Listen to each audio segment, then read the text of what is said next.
Good evening, everybody. Thank you so much for joining me here at the First Alert Desk. My name's Karli Barnett, and we want to give you a look at some of the stories that we are following for your Saturday.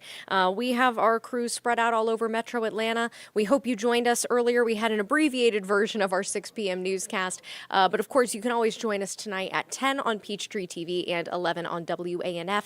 And in the meantime, of course, you can always join us here, or if you will go to our website, atlantanewsfirst.com, or it's actually a pretty good time to go ahead and download our Atlanta News First app, particularly because we do have some First Alert weather days ahead.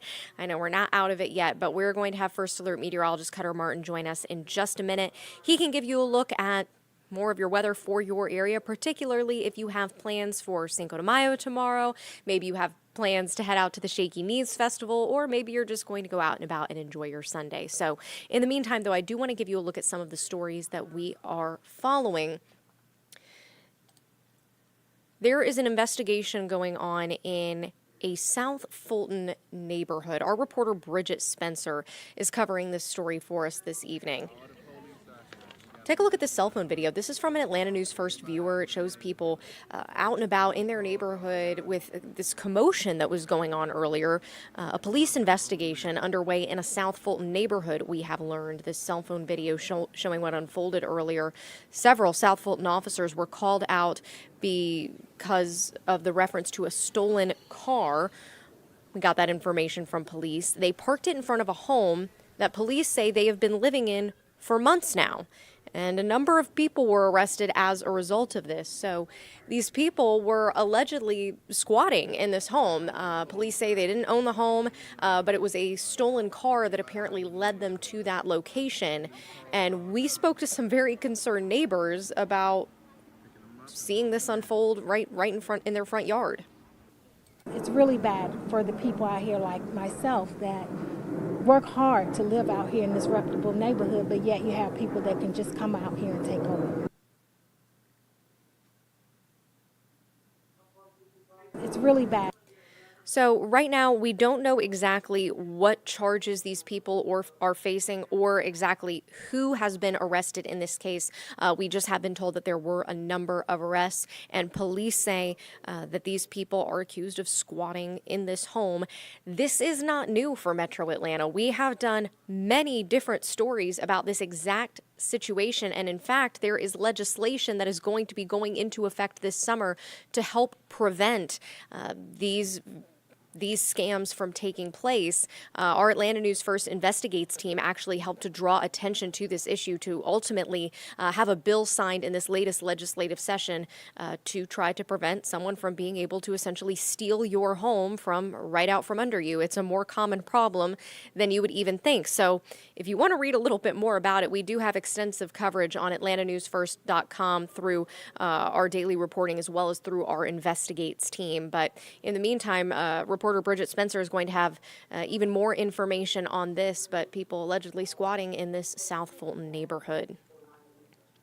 The next story we want to bring you to is a fire that happened in DeKalb County, and now leaders of this church that burned to the ground are pleading for help. They say the building was destroyed by a fire 2 weeks ago now. They just became ready to be able to tell that story to our reporter, Asia Wilson. And this is the Celestial Church of Christ Citizens Global. It's on Richard Road in unincorporated Decatur. And Asia Wilson takes us inside as members are asking for assistance. They say it's crucial not only for their church, but for the work that they do in their community. What used to be a house of worship. So this is the sanctuary. And a place of refuge for the community. I think every last Sunday of the month, we actually feed the hungry. We do that here. It's now left to nothing. So you can see all of the fire damage.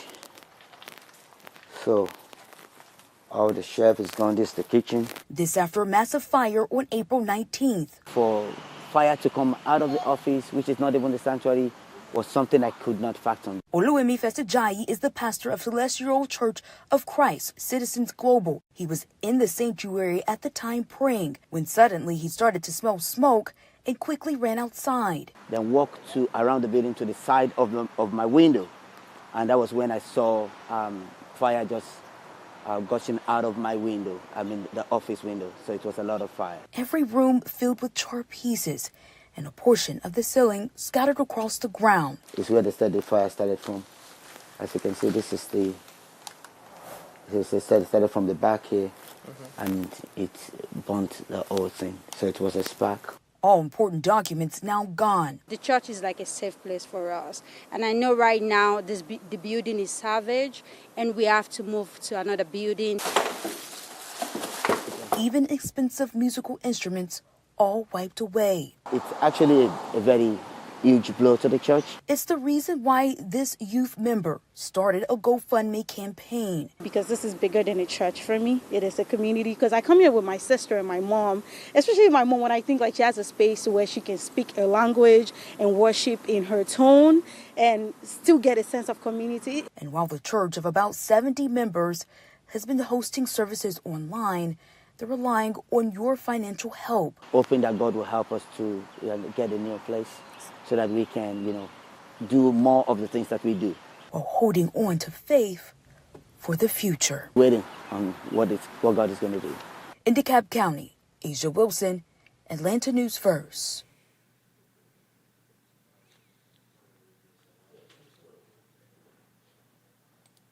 So you can see the extent of the damage there.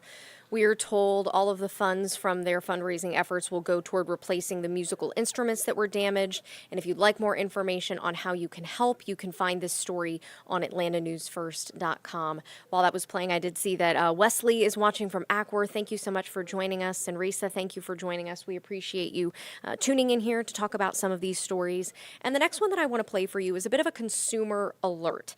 Now, we've heard a lot about fraud, these scammers, how sophisticated they can get at times. And I spoke with a woman who experienced that, sadly, firsthand, after she says $1 million was stolen from the business that she and her husband started. She says this has been their life for the last 12 years, and she ultimately just wants to see these types of scammers be stopped. And her story recently went viral through social media, her videos gaining more than 1 million views on TikTok. She said after a year and a half, she still does not have all of her money back, and she is fighting to find it. And she wanted to share her story in an effort to try to protect others about just how sophisticated these schemes can really get. In fact, she didn't notice any red flags until ultimately it was too late. I had the pleasure of speaking with her and wanted to share her story because, again, she really did want to help get the word out and see if there was something that she could do to have her story be a lesson for others. It took my breath when I saw it. I fell to my knees.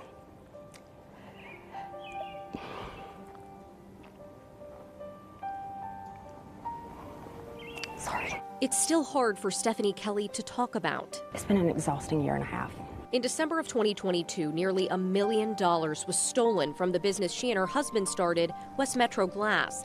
The scammer pretended to be from Regions Bank. The act was good. I know the dollar signs were just dollar signs to the individual that did this, but they don't know what we had sacrificed our whole lives for, or the past 12 years of our lives at that point. She says their hard work was wiped out through 12 wire transfers out of her account, all done in less than 1 hour. You feel so violated. Stephanie said it all started with what looked like a bogus purchase charged to one of their corporate cards. Just as they were about to call their bank to report it, they saw the bank was calling them. She said the caller ID showed the bank's phone number. The next step was entering a PIN number into her phone to confirm her identity. She says all the prompts were just like the authentication system Regis uses on calls. He said that he was getting that card stopped, and he would freeze the one-pass system to where no other charges could go through on it. She thought her problem was solved, but then noticed another purchase on the card she was assured was stopped. We called the number on the back of our credit card. We told the lady what was going on and what had been done up to that point. And when I heard her go, my soul left my body. My mind didn't automatically go to the checking account, but I knew something was wrong. Their money was gone.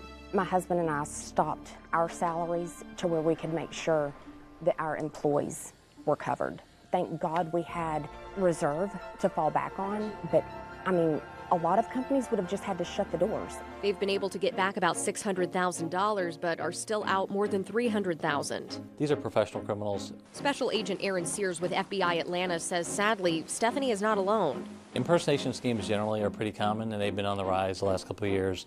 So it could be your institution, it could be another company, it could be somebody pretending to be with the federal government. If you think something's suspicious or it involves your money, always contact a trusted number, even if you think it is the bank.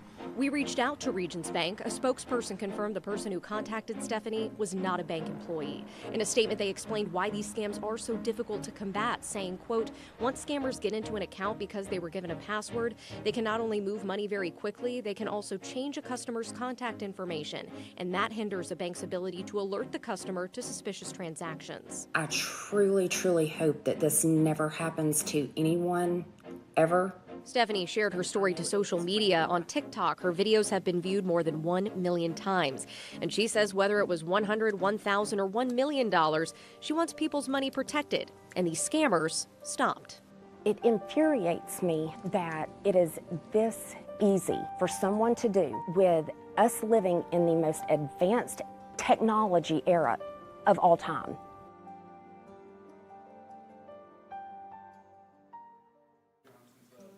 It took.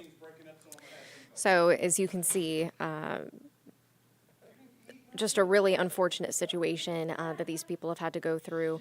At this point, the Douglas County Sheriff's Office is still investigating, and Regions offers a number of different tips on how you can protect yourself and protect your money. We have those embedded in this story on AtlantaNewsFirst.com. They provided us with multiple different articles as far as different safety features that you can put in place, as far as what to look out for, what not to do in these sorts of situations. But the major theme is, if you ever get a phone call from someone that you even suspect is your bank, to just go ahead and hang up and call the bank back, or hey, better yet, walk into a branch and go in person. So some takeaways there I hope to leave you with. So let's go ahead and now take a live look outside. All right. We've got a pretty nice night out there right now, but I do know that it's going to be a little touch and go, right, Cutter? Yeah, touch and go is a good way to put it. I mean, there will be plenty of dry time each day. We had dry time today. We had dry time yesterday. We'll have dry time tomorrow and some dry time into our Monday. But again, we're not rain-free. We had rain this morning. If you were out before 10 o'clock in the morning, you'd certainly notice that. It was widespread, and in some communities it was heavy. Even if you had afternoon plans, we had some showers and some thunderstorms pop back up this afternoon. Rain was briefly heavy. Of course, those thunderstorms producing at least occasional thunder and lightning, something to watch out for, especially if you have the outdoor plans as we get into our Sunday and our Monday. So all our first alert weather days doesn't mean each day is going to be a total washout, but it does mean that you should maybe keep a slightly closer than normal eye on the first alert forecast. Just know what's going on, know where the rain's developing, have your precipitation or rain and lightning alerts turned on in the first alert weather app as we go through the duration of the weekend and then on into Monday. And basically, if you do those things, you're going to be a step ahead of the gang, and you will know exactly where rain is developing and if your specific plans will be impacted. Again, not a plan canceling sort of scenario, but one where you will want to keep a closer than normal eye on the first alert forecast, first alert weather days, Sunday and Monday, midweek break that it comes with a bigger temperature change that we'll talk about, and then maybe more substantial rain and storm chances in the forecast as we, in the work week, and head into next weekend. Let's go ahead and start with radar. We'll let you know where it's raining right now. Again, there are still a few showers across North Georgia, Metro Atlanta. We are not completely rain-free, but rain trending spottier. So for the time being, that first alert weather day designation trending down just a little bit. Senrisa, hello to you. Wesley Millsap and Perimeter, the avatar on YouTube, thank you for commenting and for tuning in. Again, if you have any weather questions, comments, concerns, Atlanta News First is the account to to like and to follow the account to stream, and that's the best place, really the only place streaming-wise, where we can converse and you can get some clarification on the forecast. Obviously, so many outdoor plans happening this weekend. You can ask your specific plans. Let me know what you're doing this weekend, and we can help you plan around these downpours. So again, first alert weather day, kind of a borderline threshold here. We're not asking you to cancel the plans. I don't think that's in your best interest, but I do think that you will need to have a way to be alerted to rain developing in your area. Case in point, for example, it's been dry for a while now in Gilmer County and points back towards Calhoun and northern Floyd County, Chattooga County, but now we're seeing some feisty thunderstorms in almost typical summertime fashion pop back up. Movement today has generally been from west to east, though these downpours are noticing more of a southeast movement. We'll go ahead and kind of take a dive into these storms, and then we'll move on to the forecast, give you that hour by hour, taking a look at this stretch from Calhoun to Dalton on I-75. 3 lightning strikes in the past 15 minutes. So not a vivid, not a frequent lightning producer. Nonetheless, there is certainly some rain along with the lightning and thunder, both of which are an impact to the plans. Outdoor plan-wise, if you hear thunder, of course, please do head indoors. When thunder roars, move indoors, as the saying goes. So tracking it generally south and eastward into the Audubon community, 824, Yarborough's Mill, 838 rather, and then into Pine Log, 859, 905, into Beasley Gap. So if this holds together, it's heading in the general direction of Bartow County and Cherokee County. So Pine Log, north of Cartersville, northern Bartow, generally north of the lake, Lake Allatoona, generally staying north of the lake, it looks right now, into the Canton area, perhaps up to Tate. Could work its way into Forsyth County, and we will be watching northern portions of Cobb County, North Fulton as well, over the next 45 minutes to an hour and a half as these downpours generally move from, in this case, northwest to southeast. So the trend in general has been from west to east through the day. So as the banner says, spotty rain, few thunderstorms in your forecast through the evening. Not a bad idea to go ahead and remain alert to that possibility if you have evening plans. A reminder that there will be a chance of rain in the city of Atlanta even through sunset and beyond. We're at about sunset now. You know, sun literally going down as I look outside the studio windows. Just a heads up, first alert through, even late evening, an isolated shower or thunderstorm could pop up. I think it will be hit or miss. It will be spotty, but not completely rain-free, especially north and northeast of the city of Atlanta. Out the door tomorrow morning, there could once again be a few spotty showers. I don't really think much in the way of thunder, but a few spotty showers out the door tomorrow morning, along with some really mild conditions, a little bit muggy as well. Carlson Hatcher, hello to you with Atlanta News First. Keep up the great coverage. Thank you. Thanks for tuning in. Again, if you have any weather questions, comments, concerns, chatting with folks on YouTube, Wesley Millsap, Senrisa, Perimeter, Wesley again, and then Carlson. Weather questions, comments, concerns, that's the place to get those questions addressed. This is basically a weather chat. That's kind of the brilliant part of ANF Plus, Atlanta News First Plus, is that we can chat about the weather. You can get what you need from it. You can tell me what you're seeing. That helps us improve the forecast. A nice chatting about weather, something that does impact us all. Temperatures out the door tomorrow morning, low to mid 60s. It'll be mild. I went for a walk outside this evening. Temperature's not too warm, but you can tell that muggy factor is just a little bit up across the area, not just in the metro. Maybe especially south of I-20, but I think even if you're up in the mountains, you're going to notice more mugginess, more humidity this evening and overnight tonight. And you'll feel it tomorrow morning. Temperatures, relatively cool, 50s, we'll call it in the mountains, maybe a long sleeve shirt, light jacket. Everyone else, it is fairly mild out the door, low to mid 60s. For the coffee forecast tomorrow, if you are walking to get coffee, good idea to have the First Alert Weather app. You can open up the app. Open up radar, zoom down to the neighborhood level. Also make sure that your rain alerts are turned on, and you will be alerted to any rain approaching your plans. You can get kind of an eye of where those rain showers are developing and if indeed they are heading into your area. Not a bad idea if you do that tomorrow morning if you are planning that walk to coffee, because a couple spotty showers a possibility. More of us, though, waking up to general gloom. There's going to be some low clouds. There will be some fog. It will not be completely sunny out the door Sunday morning, even where it's not rainy. Get that medium cup of coffee, maybe even iced coffee tomorrow. First alert forecast expanding beyond the city of Atlanta where that forecast was for as we get into, you can see 8, 9 o'clock in the morning, mostly dry, but there is a little bit of spotty rain. Case in point, we can go ahead and draw this out for you. You can see where rain is developing according to this forecast model. It's the southwest side, Troup and Heard counties, Coweta County into South Fulton. This is just one run of one forecast model, what a computer thinks radar will look like tomorrow. So it may not be hitting the nail, exactly on the head, but I think it has the right general idea. More clouds than rain, but a spotty shower possibility out the door tomorrow morning. Watch what happens, though, as we add heat to the equation. Here we are. In fact, we can bring it back. As we warm up, it may take data just a minute to adjust here. As we warm up, case in point 11 a.m., we're back in the mid-70s, approaching 80 by noon. We're going to see those clouds grow taller, showers and thunderstorms start to pop up. It may only be May 5th tomorrow, but it's going to be feeling just a little bit more like summer with more humidity, with isolated to widely scattered showers and thunderstorms developing in the first alert forecast. And we'll be dealing with that through mid-afternoon. So if you're going to shaky knees tomorrow, if you have any outdoor plans tomorrow, you want the long outdoor run tomorrow, you're trying to mow the yard tomorrow, heads up, first alert weather day, basically synonymous here. We do have showers and a couple of thunderstorms in the first alert forecast, lingering into really early evening. Could be a bit of a around dinner time lull. I don't think completely rain-free, kind of like this evening. We're just tracking some showers and thunderstorms, though much of the area dry, even though there are a few. Similar case tomorrow early evening, but watch what happens as we get into late evening. We could see some rain build back in late Sunday night into Monday morning.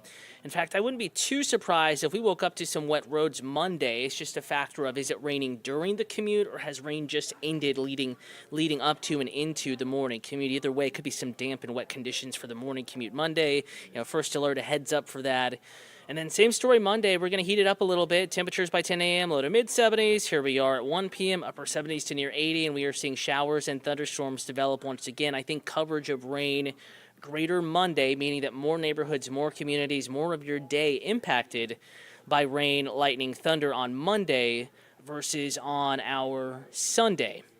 Not a complete washout, neither day a complete washout, but certainly not the perfect, stellar, sunny, dry day in the first alert forecast, hence the first alert weather day. Just days that have weather that could impact the plans, maybe demanding just a little bit more attention than normal to the first alert forecast. So that's the deal Sunday, Monday. We're dropping that first alert weather day. Weather, not a big impact Tuesday, Wednesday. Great. I wish it was Saturday, Sunday that we had this weather, because it's great pool weather. If you have some time, getting out of work early, upper 80s to near 90s, some probably in the lower 90s with just a 20% chance of showers and thunderstorms. Great days to get outside. That will be a touch on the hot side. And then a greater chance for showers and thunderstorms, believe it or not, with a little cold front sneaking its way in. Thursday, Friday, rain chances get a boost. We're still fine-tuning that forecast. Exactly where that front is Thursday into Friday will determine our rain chances. If front is a little stronger, stalls further south, we're going to get into some cooler, drier weather and have a much more limited and scope and in duration sort of rain chance there, where maybe it's scattered versus widespread rain, and maybe it's just for a few hours versus all day. So those are kind of the two scenarios there, hinging on where that front just puts on the brakes, where it stops. If it's over us, we're going to get rain. If it's south of us, our rain chances will drop a little bit. But what I will say is that it does look right now like the greatest rain chance will be south of I-20, perhaps in middle Georgia, and we will all get a taste of some relatively cool air after approaching 90 as we get into the Tuesday, Wednesday timeframe. Temperatures may be cooler than 80, remaining sub 80 as we get into next weekend with increasing sunshine and drier air filtering back into the first alert forecast. So again, just wanted to check in. YouTube comments have slowed there. I want to thank you for joining this Atlanta News First Plus stream. Reminder, we're never leaving you. We're back on with a complete check of your first alert forecast on TV. Atlanta News First on Peachtree TV, Atlanta's CW affiliate, coming up here in just a few minutes. And after that, we'll be back on Atlanta News First, WANF, for the late news. We had golf that kind of pinched us in a little bit at 6 o'clock this evening. Hopefully we're on time tonight at 11. If you can't stay up with us, reminder, you can always get that forecast at atlantanewsfirst.com and in the First Alert Weather app. Again, tracking a few thunderstorms out there this evening. First Alert Weather days, more rain, more storms, though not constant, not washout weather Sunday, Monday. Right now, though, in the metro, it is nice outside. Get outside and enjoy it.